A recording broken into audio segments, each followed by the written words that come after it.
magbablog lang tayo this morning about dun sa limiting holidays in the Philippines. Well, sa tingin ko hindi yun ang problema. Kasi sometimes ang mga Pilipino, lalo na yung ordinaryong manggagawa o ordinaryong worker, yun ang hinahanap talaga nila dahil minsan pagod na sila sa trabaho. Yun lang ang time nilang mag-work. At kung pinag-report sila sa trabaho, minsan hindi naman nasusunod yung holiday pay.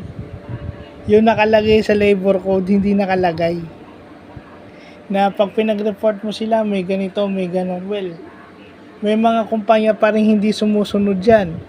Yung contractualization. So sa tingin ko, hindi nagiging productive yung manggagawa. Paano magiging productive? Hindi nyo nga makompensate ng maayos. Dito na lang sa healthcare system natin, hindi natin makompensate ng maayos, lalo na yung ating public healthcare. Na mas marami sanang matutulungang citizen ng Pilipinas, di ba? Uso pa rin yung contractualization na yan, yung wala namang nare-regular masyado.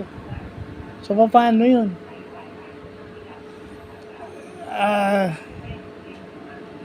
Tinignan mo na naman yung holiday. Kagaya ng mga tao rito sa barangay namin, kahit holiday, nagtatrabaho sila, meron ba silang compensated ba sila?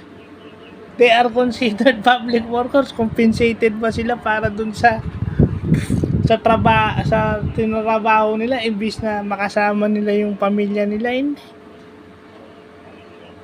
Diba? So, ganun lang yung aking view dyan. Sasabihin maraming holiday. Minsan kasi yun ang hinahanap na lang ng tao.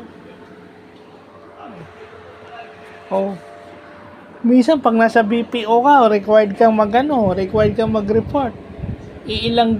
Dun lang ata sa BPO industry na susunod yung double pay na sinasabi, hindi naman nasusunod sa iba.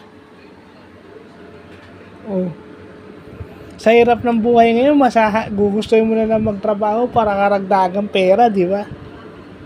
So sa tingin ko hindi sa dami ng yung pag-limit ng holiday, kasi minsan for health reasons na kailangan magpahinga, yan ang hinahanap nila.